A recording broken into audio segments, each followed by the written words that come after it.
बिस्मिल्लाहिर्रहमानिर्रहीम। अच्छा जनाब, अब हमने जो भी कॉन्सेप्ट पढ़े हैं परसेंटेज की कन्वर्जन के, कि परसेंटेज को डेसिमल में कैसे कन्वर्ट करना है और डेसिमल फ्रैक्शन को परसेंटेज में कैसे कन्वर्ट करना है, इसी तरह कॉमन फ्रैक्शन को परसेंटेज में कैसे करना है और परसेंटेज को कॉमन फ्रैक्शन में कैसे कन्वर्ट करना है, ये हमने सीख लिया। अब हम जो है वो इन्हीं कॉन्सेप्ट से मुताल्लिक मुख्तलिफ सवाल हल करेंगे। तो सवाल देखते हैं। अब ये सवाल है हमारे पास, convert the following into common fractions. अब ये जो भी हमें परसेंटेजेस दी हुई हैं, इनको हमने कॉमन फ्रैक्शन में कन्वर्ट करना है। अब ये पहला सवाल है 25%। तो जनाब इसको हमने कॉमन फ्रैक्शन में कन्वर्ट करना है, तो आपको पता है ना, ये परसेंटेज का साइन हटाएंगे तो हम वो डिनोमिनेटर में 100 लगाएंगे, क्योंकि इस परसेंटेज का मतलब होता है परसेंट, यानी पर 100, 25 पर 100। तो अब इस 25 अपॉन 100 को हम सिंप्लीफाई करेंगे, क्योंकि हमने इस कॉमन फ्रैक्शन में कन्वर्ट करना है, लिहाजा हम इसको सिंप्लीफाई करेंगे और ये देखेंगे कि दोनों किसी एक टेबल में आते हैं या नहीं। अब ये दोनों 5 के टेबल में भी आते हैं, यानी 25 5 के टेबल में भी आता है और 100 भी 5 के टेबल में आता है, दोनों यानी 5 के पहाड़े में आते हैं। लेकिन आप ये देखें, अगर हम थोड़ा सा ध्यान लगाएं तो दोनों 25 के, यानी 25 जो है वो अपने टेबल में आता है और 100 भी वो 25 के टेबल में यानी 25 के टेबल में आता है। तो हम क्या कर सकते हैं, इसको डायरेक्ट कैंसिल कर सकते हैं। 25 1 25 और 25 4 100। तो मेरे पास जो जवाब आया वो आया 1/4, यानी कि 25% जो है वो कॉमन फ्रैक्शन में किसके बराबर होता है, 1/4। चौथाई हिस्सा जो होता है वो परसेंटेज में 25% कहलाता है। अब एक और सवाल देखते हैं, सवाल नंबर 4, ये है 16.2%। अगेन 16.2 लिखेंगे और परसेंट का साइन हटाएंगे तो नीचे 100 लग जाएगा। अब देखें, इसमें हमने अब करना क्या है कि अब हमने इस डेसिमल पॉइंट को हटाना है। यहाँ पर मैं आपको एक बात समझा दूं कि अगर आप फॉर एग्जांपल 5.2 को 10 से मल्टीप्लाई करेंगे तो आपके पास जवाब आएगा 52। होगा क्या कि ये जो डेसिमल पॉइंट है ये आगे, ये इसका शॉर्टकट है कि आगे शिफ्ट हो जाता है। यानी अगर मैं इसको 10 से मल्टीप्लाई कर दूं तो ये एक स्टेप आगे ये पॉइंट शिफ्ट हो जाएगा।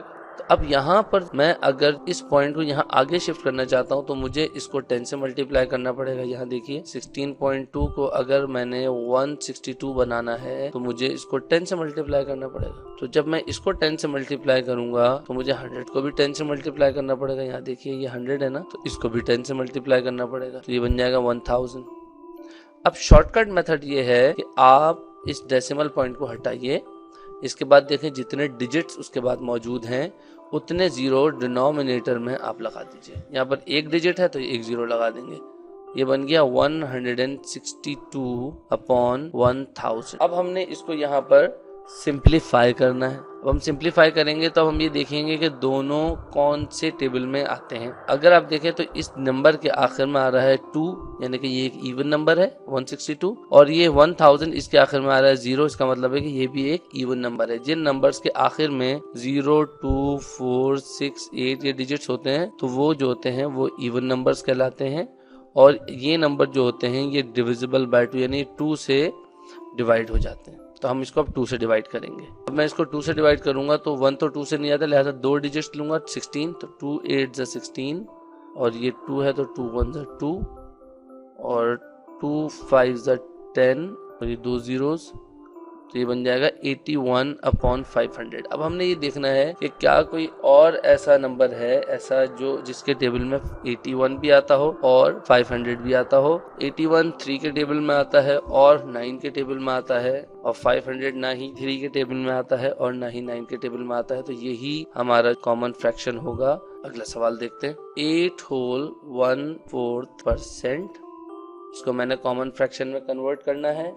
तो सबसे पहले मैं इसको इम्प्रॉपर फ्रैक्शन में कन्वर्ट करूंगा। 4 को 8 से मल्टीप्लाई कीजिए, 4 8 32 यानी 32, और उसमें ये 1 ऐड कर दीजिए 33 ओवर, और डिनोमिनेटर 4 है तो ये 4 ही रहेगा, ये है 33/4%। अब आपको मैंने बताया था कि जब ये परसेंटेज का साइन हटेगा तो डिवाइड बाय 100 होगा। अब यहाँ ऑलरेडी डिनोमिनेटर में 4 है, तो क्या मैं इसको ऐसे लिख सकता हूँ 33/4 डिवाइड बाय 100? बात तो एक ही है। और इस डिवाइड बाय 100 यानी 100 से डिवाइड हो रहा है, तो रूल ये है कि अगर आप इस डिवीजन के साइन को मल्टीप्लाई के साइन में कन्वर्ट करेंगे तो ये 100/1, ये अंडरस्टूड होता है कि डिवाइड बाय 1 हर नंबर होता है, तो ये इसका रेसिप्रोकल हो जाएगा, ये 1/100 हो जाएगा। आपको वीडियोस में पिछले लेसन्स में भी आपको ये बताया था कि जब आप इस परसेंटेज का साइन हटाएं जबकि आपके पास कोई फ्रैक्शन उसके साथ हो तो आप डायरेक्ट मल्टीप्लाई बाय 1/100 लिख दें, बात एक ही है। अब यहाँ पर हम ये देखते हैं कि ना ही 4 और 1 एक दूसरे को कैंसिल करते, ना ही 33 और 100 एक दूसरे को कैंसिल करते, लिहाजा इस 33 को 1 से मल्टीप्लाई कर देंगे और 4 को इस 100 से मल्टीप्लाई कर देंगे, आपके पास जवाब आएगा 33/400। तो ये आपका कॉमन फ्रैक्शन में ये कन्वर्ट हो गया। अगला सवाल, convert the following into decimal fraction. अब ये जो है इसको आपने डेसिमल फ्रैक्शन में कन्वर्ट करना है 115%। 115%। आपको रूल क्या बताया था, जब डेसिमल फ्रैक्शन में कन्वर्ट करना है तो बहुत आसान है।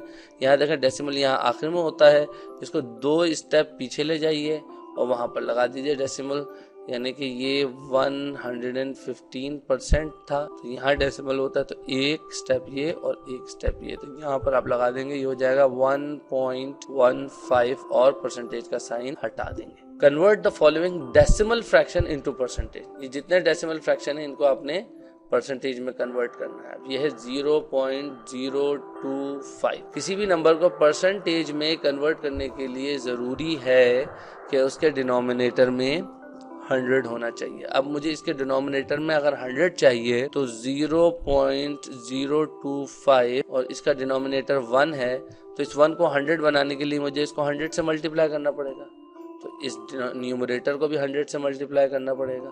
तो जब मैं इसको 100 से मल्टीप्लाई करूंगा तो ये डेसिमल 1 और 2 ये यहाँ आ जाएगा, हो जाएगा 2.5 और ये नीचे 1 को 100 से मल्टीप्लाई करेंगे तो 100 बन जाएगा। तो अब जब डिनोमिनेटर में 100 आ गया तो मैं क्या कर सकता हूँ कि इस न्यूमरल जो न्यूमरेटर पे लिखा हुआ है जो नंबर, इसके साथ परसेंटेज का साइन लगा सकता हूँ। ये तो है इसका लॉन्ग मेथड। अब अगर आपको समझ में आ गया तो इसका शॉर्ट मेथड याद करें जो आपको बताया था, वो ये कि ये दूसरा नंबर है 0.04, इसको मैंने परसेंट में कन्वर्ट करना है। तो हम क्या करते हैं कि 1 और 2 स्टेप डेसिमल पॉइंट को आगे बढ़ाएंगे, यानी 4 के बाद आ जाएगा, सिंपली 4 लिख दें और परसेंटेज का साइन लगा दें, ये परसेंट में कन्वर्ट हो गया। इसका शॉर्टकट मेथड है। सवाल नंबर 4 देखें, 0.105, यहाँ भी 1 2 स्टेप आगे बढ़ाया अपने डेसिमल को, ये हो गया 10.5%। इसी तरह 12.5, यहाँ भी 2 स्टेप आगे बढ़ाएंगे 1 2, तो डेसिमल यहाँ लगा देंगे। अब ये जो गैप है, इस गैप को किससे फिल करेंगे, इस गैप को आप 0 से फिल करेंगे, तो आपका जवाब हो जाएगा 1250%। अगला सवाल, convert the following common fractions into percentage. अब ये कॉमन फ्रैक्शंस हैं, इनको आपने परसेंटेज में कन्वर्ट करना है। अब ये कॉमन फ्रैक्शन जो है, ये सवाल ले लेते हैं 7/20। अब ये कॉमन फ्रैक्शन है, इसको मैंने परसेंटेज में कन्वर्ट करना है, तो इसका डिनोमिनेटर मुझे क्या चाहिए, 100 चाहिए। तो अब इस 7/20 इस डिनोमिनेटर को मैंने 100 बनाना है। तो अब मैं इसको ऐसे किस नंबर से मल्टीप्लाई करूं 20 को कि वो 100 बन जाए। जी बिल्कुल, 20 को अगर हम मल्टीप्लाई करें 5 से तो वो बन जाएगा 100। इसी तरह न्यूमरेटर को भी इसी नंबर से 5 से मल्टीप्लाई करना पड़ेगा। तो 7 5 35, ये बन गया 35/100। तो अब हम इसको लिख सकते हैं 35%। अगला सवाल 5/4। अब हम यहाँ पर भी यही करेंगे कि 5/4, 4 को हम ऐसे किस नंबर से मल्टीप्लाई करें कि वो 100 बन जाए। तो 4 को हम किससे मल्टीप्लाई करेंगे, 4 को 25 से मल्टीप्लाई करें तो 100 बनता है, तो 5 को भी 25 से मल्टीप्लाई करना पड़ेगा। 5 को 25 से मल्टीप्लाई करेंगे तो जवाब आएगा 125। तो ये हो गया 125/100, इसका मतलब है ये है 125%।